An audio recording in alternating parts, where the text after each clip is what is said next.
blood moon is a full lunar eclipse, and 4 of them in a row is called a tetrad. When they've occurred on the Jewish high holy days, it's coincided with major historical events, like the Six-Day War in 1967. 4 blood moons on the Jewish high holy days has happened only 3 times in the last 500 years. The next time it occurs is starting next spring on the Jewish Passover. The recent discoveries released by NASA, the National Aeronautical Space Association, literally the best scientists in the world predicting the coming 4 blood moons. They are predicting that there will be 4 blood moons that began April 15th, 2014. That there will be a second, October the 8th, 2014. That there will be a solar eclipse in the month of March, the 20th of 2015. A third blood moon in April the 4th, 2015. A 4th blood moon September the 28th, 2015. I want you to read my lips. These are NASA's predictions, not mine. You know, as you're very well aware of all the prophecies, you know, about signs in the heavens and the sun turning to darkness and the moon to blood. And so as I was looking this, I went to NASA's website because they have 5,000 years of eclipses recorded.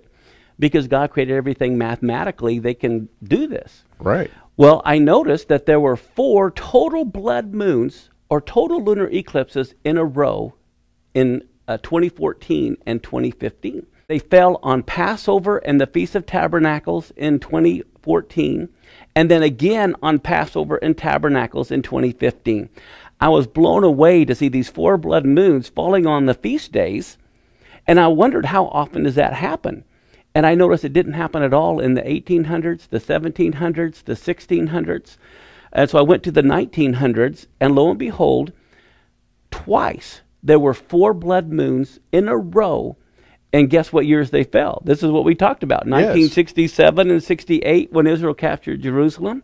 And then right after Israel became a nation in 1948. They happened in 1949 and 1950. And so I thought this is an awesome sign. I mean, in Genesis 1:14, God said he created the sun and the moon and the stars to send signs. Typically, you only have 1 total lunar eclipse every few years. But to have 4 together in 2 years, tied to the biblical holidays, that's huge. Quick and continuing reaction today after a nuclear deal was reached with Iran late last night. In exchange for rolling back its nuclear program, Iran gets an easing of many sanctions. But it's not a long-term deal. Under the 6-month deal, Iran agreed to destroy its stockpile of weapons-grade uranium, restrict its production of nuclear fuel, and give inspectors daily access to select nuclear facilities. Speaking after the deal was announced, President Obama warned Iran that they must comply. And if Iran does not fully meet its commitments during the 6-month phase, we will turn off the relief and ratchet up the pressure. Skeptics, including Israeli Prime Minister Benjamin Netanyahu, slammed the deal, calling it a historic mistake that would allow Iran to get closer to making a bomb. And now the hard part begins. The U.S. and its allies have about 6 months to monitor Iran's progress.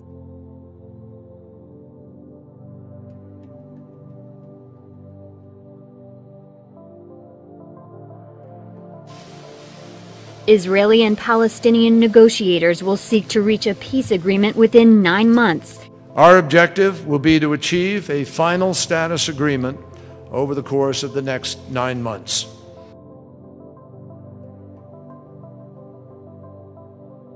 The United States is seeking to broker an agreement on a 2-state solution in which Israel would exist peacefully alongside a new Palestinian state created in the West Bank and the Gaza Strip, lands occupied by the Israelis since the 1967 war. Secretary of State John Kerry is getting ready to return to the Middle East for peace talks with Israel and Palestinian officials. This video is from a trip he made there earlier this month, and we know the timing is important. Just last week, Israeli government expressed anger over learning the United States had been gathering intelligence on them through the NSA. Kerry's expected to leave on New Year's Day in what will be his 10th trip to that region since March, all part of a push to move the peace process. This is the postcard from Jerusalem It's not often you get to see the old city in the golden dome of the rock blanketed in snow. Residents in Jerusalem battled to return to normality on Sunday after a powerful winter storm lasting days covered the city in snow. Most of Israel, including the West Bank, has been affected by the storm. This is the most severe snowstorm in decades in Israel. Applause rings through St. Peter's Square as Pope Francis prepares to deliver his first Christmas message as the leader of the Roman Catholic Church. He decried the cost of war and called on atheists to unite with believers of all religions to work for peace. So it's the end of the year, but are we heading for the end of the world as we know it? Economic turmoil, wage rage over living pay, spiraling national debt, high unemployment, with benefits for more than 1 million people expiring tomorrow. The current economic climate has, understandably, caused a lot of fear and some unrest. One financial expert says it may be time to brace for the worst and prepare for financial Armageddon. If you have never heard of Bitcoin, you are probably not alone, but the online currency is gaining popularity around the world, and now in eastern Kentucky. WIMT's Brittany Nada looked into the cyber money to try and answer some questions about how it works. City commissioners in Vico recently passed a measure to pay its police chief in Bitcoin. It may be a forward-thinking movement, but many of you probably do not understand how it works. Bitcoin is a new currency traded against the dollar, yen, euro, and every other currency around the world. Several bald eagles have died in northern and central Utah this month alone, all from similar symptoms of a mystery illness. Well, today we have learned of 2 more birds found this week on the verge of death. That brings a total of nearly 24. Statewide, 21 bald eagles have been found with the mysterious illness just this month. 16 have died. This one was found by hikers in Bountiful. I've never seen a bald eagle that close. We've never had this many birds come in, of one species coming in this quickly in this short span of time and having them all die. The bald eagle is just what America stands for, and so to see one hurt, injured, that's not what you want to see.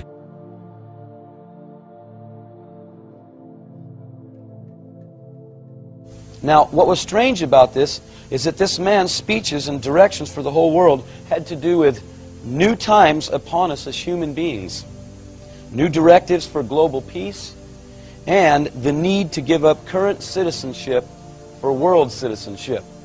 This man continually and constantly spoke of world order and the benefits of all men dwelling together in peace. Now, even though I was disturbed in the dream, I was also being pulled into this because it sounded very, very good. World peace sounds good until you see the cost. Let me tell you, there is no world peace. I constantly heard the word new order, world order, and new times. Final thought from you, because you say openly in your essay that you're reserving judgment on all of this as we learn more over the next several weeks. But one of the things that you talk about in a broader perspective is global powers trying to rearrange themselves into a new global world order. I think we have to watch it carefully to see whether, in fact, this is the opening of a new moment in international history. So my freedoms and my patriotism were instantly being eroded from my understanding. Our other big story, a clash between church and county, a place of worship being told to take down a sign with an American flag and a message to support the troops. The church put up this sign to cover an old billboard that was run down. However, support the troops is becoming quite controversial here in Nevada County. Why would you knock something that's got an American flag on it that says support our troops? I have no idea. I really don't. Fourth grader Gracie Brown and her brother Luke put a lot of thought and effort into their Christmas cards. It included Merry Christmas, and when you open it up it says thank you for your service and the American flag. 52 students at Grace Academy in Prosper spent Friday morning making these cards. I hope you have a blessed holiday. They planned to hand deliver to bedridden veterans at the VA hospital in Dallas this morning. When Gracie and Luke's mom found out they wouldn't be able to, she was outraged. This wasn't the country that I grew up in, that you couldn't say Merry Christmas. So we found out not only could you not say Merry Christmas, you couldn't say God bless you in a card, and you couldn't reference any Scripture. People were buying right into this plan that this man was releasing through the airwaves at staggering rates. No resistance. No one was fighting it. No one was saying anything publicly. I can't tell you if the airwaves were controlled to the point where you couldn't come on and say certain things. You can't just get on the 3 major networks and say what you want.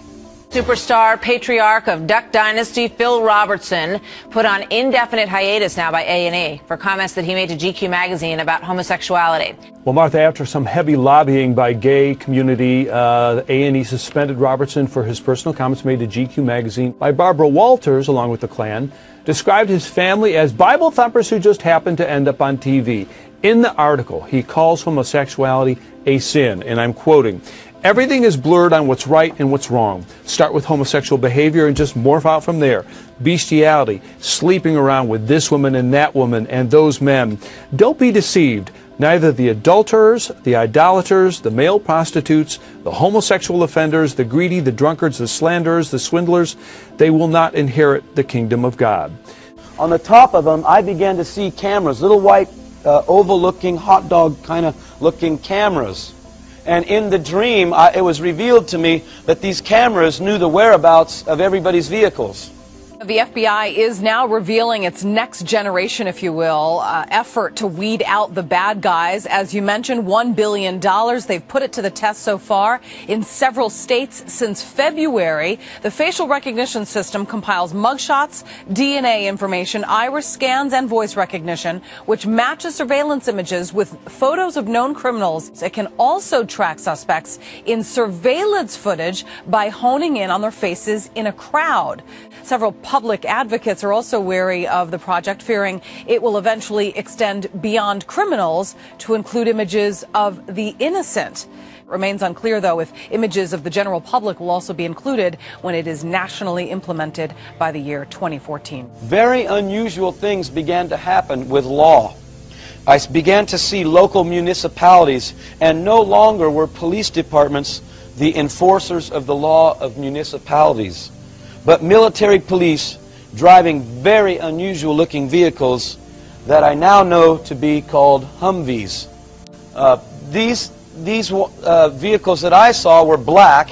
New crime fighting tool is so big, some might call it a tank. Hey, I think they are. Now, it's really called an MRAP. I checked on that. And tonight, these massive military vehicles are in the hands of 4 mid-state police agencies. A handful of police departments are now getting them free of charge to protect their officers. Hendersonville's SWAT team already has 2 Humvees. The problem is they're not armored.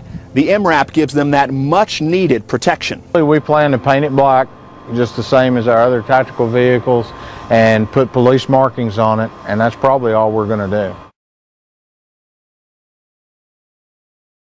I see how God's hand guided me. When I began preaching many years ago, it was not with any thoughts that I'd be preaching to large audiences. Come to the cross! His gospel is for everyone! God has done this. Christ is alive! In modern America today, there is a vacuum of the soul. Our country's in great need of a spiritual awakening. Well, there have been times that I've wept as I've gone from city to city and I've seen how far people have wandered from God. Of all the things that I've seen and heard, there's only one message that can change people's lives and hearts. There is a way if you come by the way of the cross. I know that there are many people that dispute that. People don't want to hear that they're sinners. To many people, it's an offense. The cross is offensive because it directly confronts the evils which dominate so much of this world.